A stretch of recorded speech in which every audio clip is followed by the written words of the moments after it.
अस्सलाम वालेकुम। उम्मीद है कि आप खैरियत से होंगे। आज हम बात करेंगे सीएसएस एग्ज़ाम की तैयारी के लिए जो सबसे कम वक़्त दरकार है या वो वक़्त जिसमें हम सीएसएस की अच्छी तरीके से तैयारी कर सकते हैं। तो बीइंग अ टीचर ये मैं समझता हूँ कि स्टूडेंट के मुख्तलिफ लेवल्स हैं। आपका एक प्रीवियस नॉलेज भी है। अब प्रीवियस नॉलेज बहुत इंपॉर्टेंट रोल उसका है।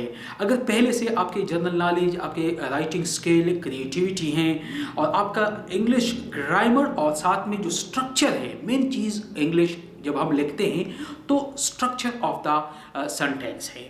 अगर स्ट्रक्चर ऑफ सेंटेंस के पहले से आप इसमें आपकी पास नॉलेज है, आपके पास स्किल्स है, तो आपके लिए बहुत इजी हैं, आपके लिए बहुत कम टाइम रिक्वायर्ड होगा। लेकिन अगर आपके पास जनरल नॉलेज का भी कमी है, आपके पास नोट्स नहीं है, आप क्रिएटिविटी थिंक आपके पास नहीं है, आपकी क्रिएटिव राइटिंग का जो इशू है, तो दैट्स मीन्स कि यू नीड सम टाइम, आपको कुछ वक्त की ज़रूरत है। अब आते हैं जनरल आमतौर पर एक तैयारी के लिए जो सीएसएस सिलेबस है वो 3 महीने में हम तैयार कर सकते हैं। डिफिशिएंसी इसके अलावा है। अगर एक स्टूडेंट का डिफिशिएंसी ये है कि वो राइटिंग स्किल उसमें नहीं है, राइटिंग स्किल में उसकी वैकेंसी है, डिफिशिएंसी है, अब ये एक अलग चीज़ है जिसके लिए उसको एक्स्ट्रा टाइम की ज़रूरत पड़ेगी, एक्स्ट्रा स्ट्रगल की ज़रूरत होगी, कोशिश की ज़रूरत पड़ेगी। लेकिन नॉर्मली हर स्टूडेंट जो ग्रेजुएट होता है, चाहे वो बीएस हो, चाहे वो मास्टर लेवल हो, तो वो इस पोजीशन में है कि 3 महीने की तैयारी से वो सीएसएस का इम्तिहान पास कर सकता है। इसलिए जो लोग नाउमीदी पिलाते हैं, जो लोग आपको सालों का मशवरा देते हैं, ये गलत बात है, क्योंकि सीएसएस कोई नई चीज़ इसमें नहीं है। वही चीज़ें हैं जो ग्रेजुएशन लेवल तक हम पढ़ते हैं। बीएस लेवल पे, बीए लेवल पे, एमए लेवल पे या बीएस लेवल पे जो कोर्स कंटेंट है, जो हम पढ़ते हैं, सब्जेक्ट, जो मुख्तलिफ सब्जेक्ट हम पढ़ते हैं, जो इंड्यूस सब्जेक्ट पढ़ते हैं, वही सब्जेक्ट्स है, वही चीज़ें हैं। सिर्फ और सिर्फ ये है कि उनको पढ़ने के बाद एक एनालिटिकली डिस्क्रिप्शन की ज़रूरत होती है, एक एप्लीकेशन की ज़रूरत है। चूँकि नॉलेज हम जो गेन करते हैं 16 साल तक, उस नॉलेज की एप्लीकेशन का, लिखने का टाइम होता है। तो इसमें कोई और नहीं है। सिर्फ और सिर्फ बाद लोग जो है टेंशन क्रिएट करते हैं। और टेंशन को आपने बिल्कुल रिमूव, 0% टेंशन के साथ आपने जाना है सीएसएस की तैयारी के लिए। तो जो स्टूडेंट्स ये समझ रहे हैं या ये सोच रहे हैं कि मैं कल स्टार्ट लूँगा, परसों स्टार्ट लूँगा, फ्रॉम लास्ट फ्यू मंथ्स, इसमें चंद महीने लगते हैं, क्योंकि अब चंद महीने से ये गुजर रहे हैं कि नेक्स्ट में करूँगा, नेक्स्ट हफ्ते को करूँगा, नेक्स्ट डे को करूँगा। ये नेक्स्ट हफ्ता, नेक्स्ट डे को आपने निकालना है आज से आपने स्टार्ट लेनी है। जिस वक्त आप ये वीडियो सुने, जिस वक्त आपके दिमाग के अंदर जो है एक तूफान ने बर्पा होना है और आपने जाके फौरन स्टार्ट लेनी है। अगर आपको जो गलतियां हम कर जाते हैं उसके हवाले से मेरी एक वीडियो है जिसके बारे में इस चैनल पे मौजूद है। उसको देख के आप वो 5 गलतियां जो ज़्यादातर स्टूडेंट कमेंट करते हैं, ज़्यादातर स्टूडेंट जो करते हैं, उन गलतियों से आपने नहीं गुजरना है, उन गलतियों को आपने साइड लाइन पे रखना है। फिर उसके बाद जो इंपॉर्टेंट टिप्स है उसकी मेरी एक और वीडियो है जिसके देख के आपको टिप्स के बारे में, उन चीज़ों के बारे में पता होना है। अब उसके बाद आपने करना है, आपने प्रॉपरली बैठना है, आपने प्रॉपरली टाइम को मैनेज करना है, आपने प्रॉपरली टाइम टेबल को बनाना है। तो आज मैं वो 3 महीने में आपने करना क्या है उसके बारे में और मेन चीज़ के बारे में आपसे मुखातिब हूँ। 3 महीने में 90 डेज है। 90 डेज में आपके पास अगर हम इसको सब्जेक्ट वाइज कर लें तो दिन में एटलीस्ट, अगर एक बंदे की क्रिएटिविटी ठीक है, राइटिंग स्किल भी गुड है और साथ में ग्रामेटिकली या इंग्लिश लैंग्वेज के हवाले से कोई प्रॉब्लम नहीं है, थोड़ी बहुत उनको नोज भी हैं of the current affair, Pakistan affair, general knowledge के हवाले से, तो उस स्टूडेंट के लिए ज़्यादा से ज़्यादा दिन में 8 घंटे का टाइम रिक्वायर्ड है। तो दिन में अगर 2 घंटे करेगा तो 3 महीने तक वो सीएसएस के कोर्स को, सिलेबस को, कंटेंट को प्रॉपर अंदाज में वो कवर कर सकता है। लेकिन जिन स्टूडेंट के पास डिफिशिएंसी है, जिन स्टूडेंट की राइटिंग स्किल में मसला है, सेंटेंस में मसला है, ग्रामेटिकली प्रेजेंटेशन में मसला है, तो उसके लिए कुछ एक्स्ट्रा टाइम भी चाहिए। लेकिन उनकी तैयारी भी मुमकिन है, नामुमकिनात नहीं है, क्योंकि स्टडी जो है ये सोशल लर्निंग है। लर्निंग अ सोशल फिनोमेना है और सोशल फिनोमेना हमेशा से और डिफिकल्ट ज़रूर है लेकिन इम्पॉसिबल नहीं है। डिफिकल्ट चीज़ ज़रूर है, उसके लिए आपको स्ट्रगल, उसके लिए आपको प्रैक्टिस की ज़रूरत है। एक चीज़ को बार बार रिपीट करोगे, तो बार बार टाइम दोगे, तो यू कैन ईजिली उसको आप कवर कर सकते हैं। तो आपने करना क्या है कि अगर 90 डेज है आपके पास, 3 महीने हैं, तो उसको आप 6 आपके पास है कंपल्सरी सब्जेक्ट। हर सब्जेक्ट को अगर आप 15 दिन दोगे तो महीने में आपके 2 सब्जेक्ट कवर होंगे और इस तरीके से 3 महीनों के अंदर आपके 6 सब्जेक्ट जो है इजीली आप कवर कर सकते हैं।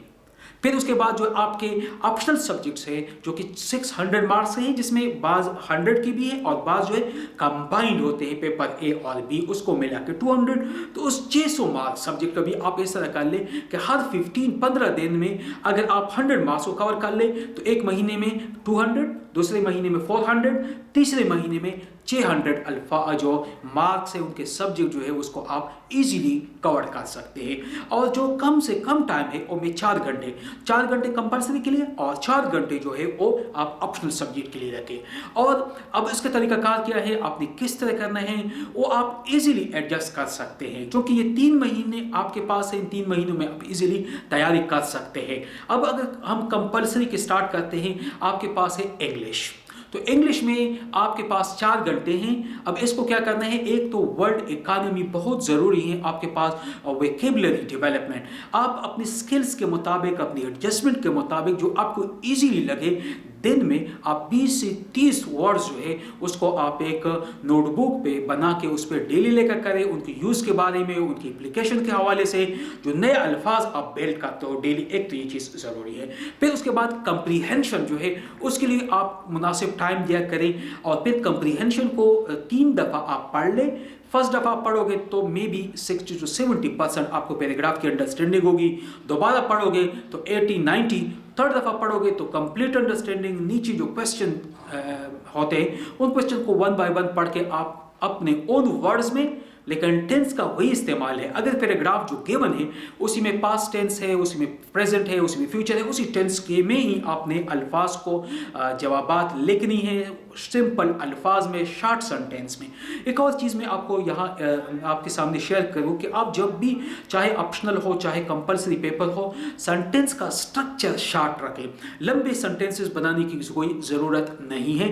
तो आप उसको टाइम मुनासिब हर दिन, जब आप इंग्लिश के लिए 15 डे रखते हैं, 15 दिन रखते हैं, इसमें कोई वीकेंड नहीं है, इसमें आपको कोई छुट्टी नहीं है, क्योंकि 3 महीने, ये 90 दिन जो है आपके पास टाइम है, ये आपकी तैयारी का टाइम है, इसमें आप इजीली तैयारी कर सकते हो। तो इसलिए कंसेप्ट ऑफ द वीकेंड और वेकेशन का कोई कंसेप्ट नहीं होगा। इसमें आपने हर दिन तकरीबन 15-20 मिनट जो है वो आपने वर्ड्स के लिए, फिर उसके बाद आपने कंप्रीहेंशन के लिए, फिर उसके बाद आपने जो स्ट्रक्चर ऑफ द सेंटेंस है, सेंटेंस स्ट्रक्चर में बहुत सारी चीज़ें होती है। एक तो प्रेजेंट, फास्ट, फ्यूचर टेंस के ऊपर आप बाकायदा अपनी ग्रेप को, अपनी जो आप कमांड है उसको कर लें। फिर उसके पॉजिटिव, नेगेटिव और इसके अलावा जो है उनके structure of sentence different forms में, उसके ऊपर प्रैक्टिस करें। इसके बाद जो है वर्ब्स है, सब्जेक्ट है, ऑब्जेक्ट्स है और इसके अलावा आर्टिकल्स है, इन तमाम चीज़ों के हवाले से जो स्ट्रक्चर ऑफ सेंटेंस के लिए लाजमी है, जिस तरीके से इस पर आप तकरीबन 30 मिनट्स उसको दें। इसी तरीके से 30 मिनट आप डेली के हिसाब से रख लें प्रैक्टिस के लिए, जिसमें आप किसी भी पैराग्राफ पे, किसी भी चीज़ के बारे में एक छोटा प्रैक्टिस पैराग्राफ लेकर करें, उसके हवाले से प्रैक्टिस करें। इस तरह डायरेक्ट, इनडायरेक्ट और एक्टिव, पैसिव वाई के लिए भी 30 मिनट दें, और उसकी भी प्रैक्टिस लाजमी है, क्योंकि प्रैक्टिस बहुत ज़रूरी है। जब भी मैं प्रैक्टिस की बात करता हूँ, हर सब्जेक्ट में आपको प्रैक्टिस की बहुत ज़रूरत पड़ती है। इस तरीके से उनके लिए भी टाइम दो। फिर इंग्लिश के एक और पैराग्राफ है जिसको हम कहते हैं शॉर्ट सा, उसके लिए भी आप टाइम रखें। उसके लिए आप डिफरेंट सोशल पॉलिटिकल जो सिचुएशंस है, जो सोशल पॉलिटिकल पैराग्राफ्स वगैरह है, उसको डेवलप करने की कोशिश कर लो, वोकैबुलरी को इंक्रीज करो। इस तरीके से 4 घंटे डेली के हिसाब से आप दोगे तो इंग्लिश का जो आपका पेपर है उसको आप 15 डे में तैयार कर सकते हैं। फिर उसके बाद अगर करंट अफेयर की हम बात करते हैं तो करंट अफेयर के लिए कोई स्पेशल, अच्छा इंग्लिश के लिए आप किताबें, बहुत सारी किताबें अवेलेबल है। Exploring the world of English one of the best book है, जिसको बाइबल ऑफ सीएसएस भी कह सकते हैं, जिससे आपकी अच्छी तरीके से तैयारी मुमकिन है। फिर उसके बाद अगर करंट अफेयर की बात करते हैं, करंट अफेयर न्यू हैपनिंग है, इस हवाले से भी आप 4 घंटे 15 दिन तक रखें। फिर उसको हर घंटा कर लें। 1 घंटा आप रखें पाकिस्तान के हवाले से, पाकिस्तान के इंटरनल प्रॉब्लम के हवाले से, न्यूज़ के हवाले से।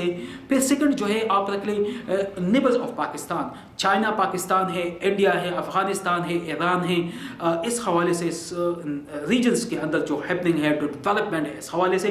थर्ड चीज़ जो है वो मुस्लिम वर्ल्ड के हवाले से, पाकिस्तान है, मुस्लिम वर्ल्ड है, इनकी रिलेशन है, डिप्लोमेसी है, इस हवाले से। फोर्थ चीज़ जो है पाकिस्तान इन रीजनल पावर्स जो है, चाइना है, रशिया है, इसके अलावा यूरोपियन यूनियन है, अमेरिका है, इस हवाले से रख लें।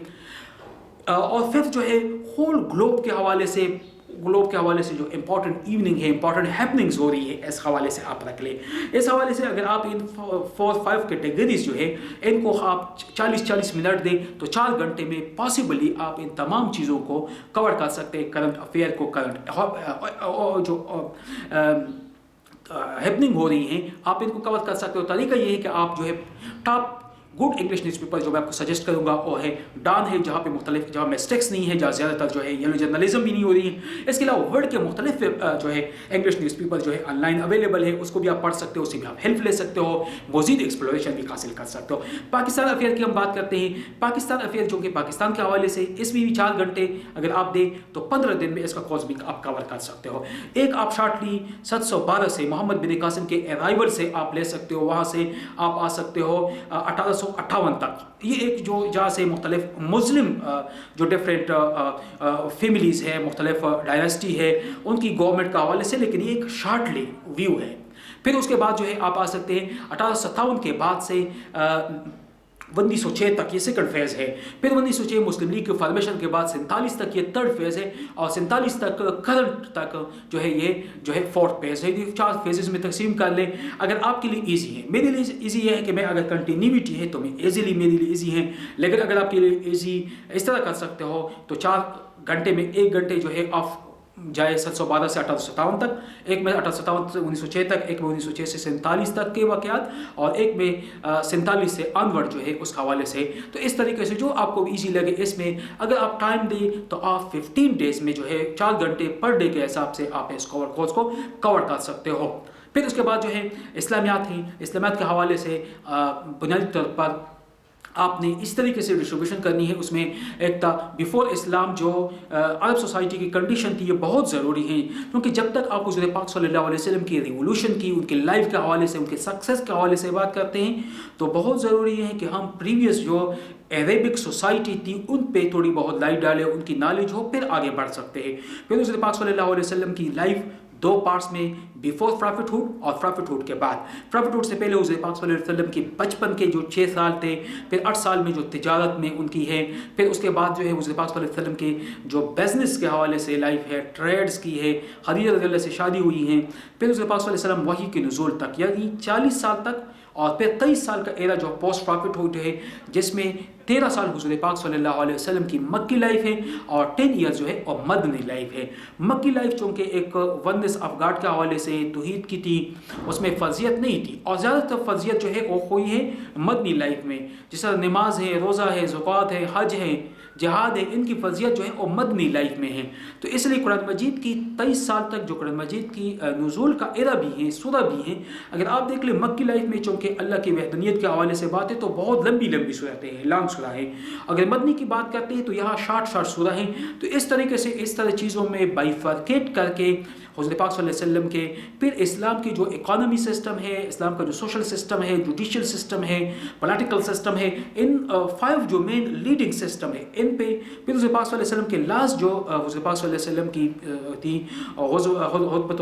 हुतबतुल विदा, इसको कर ले, और फिर उनकी जो कॉन्टेक्स्ट है, आज के कॉन्टेक्स्ट में उनकी एप्लीकेशन, ह्यूमन राइट्स का, वुमेन राइट्स की हवाले से हम बात करते हैं, सोशल राइट्स की बात करते हैं, तो उसको हम कंपेयर कर सकते हैं। फिर हुज़ूर पाक सल्लल्लाहु अलैहि वसल्लम का जो रियासती मदीना है, मदीना का जो पॉलिटिकल स्ट्रक्चर था, जिसको अगर आप देखें ना, अभी रिसेंटली हमें पाकिस्तान में सऊदी टू से जब इमरान खान साहब ने ये बातें शुरू की, थोड़ी बहुत हमारी समझ पड़ी रियासत मदीना पॉलिटिकल सिस्टम दी जो पाक सल्लल्लाहु अलैहि वसल्लम ने कायम की, फिर खुलफाए राशिदैन, फिर उसके बाद उसको जो है उमय्यद फैमिलीज़, अब्बासाइड्स ने की, फतमाइड्स ने की, और फिर उसके बाद इसकी कंटिन्यूटी रही उस्मानी तक। तो ये इनकी कंटिन्यूटी बहुत ज़रूरी है, इसके बारे में नोविंग्स बहुत ज़रूरी है, नॉलेज बहुत ज़रूरी है। ये अगर हम इस तरह बाइफरकेट कर ले तो 4 घंटे दे के हम 15 दिन में इसकी तैयारी कर सकते हैं। फिर इसके बाद जो है नेक्स्ट सब्जेक्ट जो है वो है general knowledge. General knowledge being majority of us जो है हम जो कि मैट्रिक तक साइंस पढ़ते हैं, तो जनरल नॉलेज में वही चीज़ें होती है, साइंस की बेसिक है, और 30% जो है वो हमारे पास है एनालिटिकल स्किल्स है। तो एनालिटिकल स्किल में हमें आर्गुमेंटेशन की डेवलपमेंट, आर्गुमेंटेशन की अंडरस्टैंडिंग, फिर उनको ड्रा करना, रिजल्ट करना, एनालॉजी करना, ये स्किल्स है। अगर इस सब्जेक्ट के हवाले से आपको हेल्प की ज़रूरत है तो इस हवाले से मेरे मुख्तलिफ वीडियोज़ मौजूद हैं और मैं वीडियो अपलोड भी करूँगा। तो आप मेरे चैनल को सब्सक्राइब करें ताकि वक्तन फ़वक्तन आप इंटैक्ट में रहे, टच में रहे, और जो वीडियो मैं अपलोड करूँ वो आपके लिए हेल्पफुल साबित हो सके। इस तरीके से ये जो कंपल्सरी 6 सब्जेक्ट है, अच्छा इसमें 6 जो है एथे हैं, इंग्लिश एथे। इंग्लिश ऐसे जो हैं, चूँकि इंग्लिश में हम ऑलरेडी स्ट्रक्चर की बात करते हैं, तो इसके लिए आप टाइम रखें 15 दिन में आप इजीली इनकी तैयारी कर सकते हैं। इनके लिए ये है कि जब ये बिल्कुल एंड में रखिए, एंड में रखने का फ़ायदा ये होगा कि आपने 75 डेज जो है काम किया, आपने मुख्तलिफ सब्जेक्ट पढ़ी होगी, अब आपके पास आइडियाज़ होगी, आपके पास जो है आपकी बिल्डअप होगी, बहुत सारी चीज़ें आपने सीखी होगी।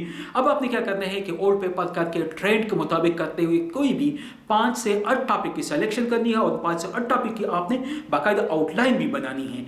फिर उन आउटलाइन के हवाले से आपने उसके ऊपर 15 दिन तक फोकस करके, और आउटलाइन जब आप बनाओगे तो किसी भी आप दोस्त से, किसी भी टीचर से आप चेक कर लें, किसी दोस्त से चेक कर लें, क्योंकि आउटलाइन बनाना बहुत ज़रूरी काम है। आउटलाइन के अंदर जो चीज़ें आपने मेंशन की फिर उसकी एक्सप्लेनेशन एग्जाम हॉल में हम करते हैं, तो ये बहुत ज़रूरी चीज़ है। इस तरीके से हम 3 महीने में 8 घंटे 3 महीने में 4 घंटे सिर्फ देके कंपल्सरी को, और 4 घंटे हम देंगे ऑप्शनल को। अब ऑप्शनल आप पे डिपेंड है कि आपकी क्या है, आपकी पॉलिटिकल साइंस है, यार है, फिलासफी है, साइकोलॉजी है, मास कम्युनिकेशन है, सोशियोलॉजी है, that's depend on your taste पे, आपके स्किल के ऊपर है। इसमें भी इसी तरीके से, यानी दिन में अगर आप 4 घंटे आप देते हैं कंपल्सरी को, तो 4 घंटे किसी भी ऑप्शनल सब्जेक्ट को आप दें, तो 15 दिन में आप 2 सब्जेक्ट को यानी 200 को आप कवर करोगे, यानी 100 कंपल्सरी से 100 ऑप्शनल से। इस तरीके से आपके 2 सब्जेक्ट फर्स्ट वीक में, फर्स्ट 15 डेज में, सेकंड 15 में 2, यानी महीने में आप 400 को करोगे। तो इसी तरीके से 2 महीने में 800 को, और 3 महीने में 1200 मार्क्स के जो सब्जेक्ट्स है आपके, वो आप इजीली कवर कर सकते हैं।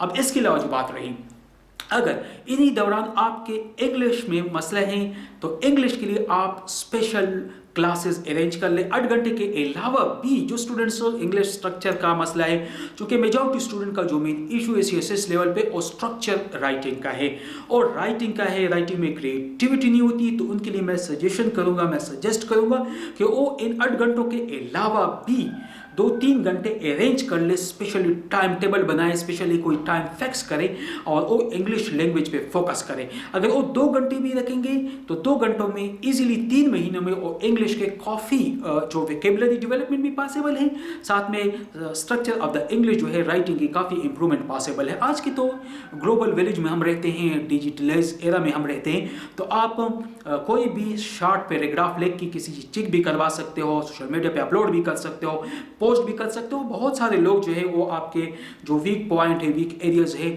उसको आप हेल्प भी दे सकते हैं, वो आपको सजेस्ट भी कर सकते हैं, वो आपकी मदद भी कर सकते हैं। तो इसी तरीके से बहुत इजीली आप कवर कर सकते हो। फिर इसके बाद जो ज़रूरी बात ये है कि ये 8 घंटे अगर आपकी कमी है तो 10 घंटे कर लो, इंग्लिश सेंटेंस वगैरह जो है स्ट्रक्चर उसको इंप्रूव कर लो, तो इंशाल्लाह आप इजीली, अगर आपकी प्रीवियस नॉलेज है, अगर आपके पास इंग्लिश कैपेबिलिटी वोकैबुलरी वगैरह है, तो 8 घंटों में 3 महीने 8 घंटे दिन के हिसाब से 3 महीने 90 दिन में आप इजीली तैयारी कर सकते हैं। अगर इंग्लिश स्ट्रक्चर में मसला है, राइटिंग में, सेंटेंस स्ट्रक्चर में, तो फिर आप 2 घंटे और भी बढ़ा के 10 घंटे आप डेली दोगे, तो आप 3 महीना में आप CSS कोर्स को कंप्लीट कवर कर सकते हो, और उसके बाद आप एग्जाम के लिए जाइए, इंशाल्लाह कामयाबी आपकी मुकद्दर बनेगी। तो इसमें आपको किसी टेंशन की ज़रूरत नहीं है, ये बिल्कुल ही आपके हाथ में है। तो कल नहीं, आज जाके आप तैयारी शुरू कर लो, जाके बैठ जाओ और अपने लिए टाइम टेबल कर लो। टाइम टेबल कभी भी जब टाइम टेबल हम बनाते हैं तो ज़्यादा मुश्किल मसला ये है कि उनको इम्प्लीमेंट करना, बाहर विदाउट इसके कि मैं नेक्स्ट महीने से मंडे से करूँगा। मंडे ने कभी नहीं आना है, यकम ने कभी नहीं आना है। आज से ही स्टार्ट लीजिए, और वक़्त पाबंदी बहुत ज़रूरी है। मेरी दुआएं आपके साथ। Thank you. अल्लाह हाफिज़।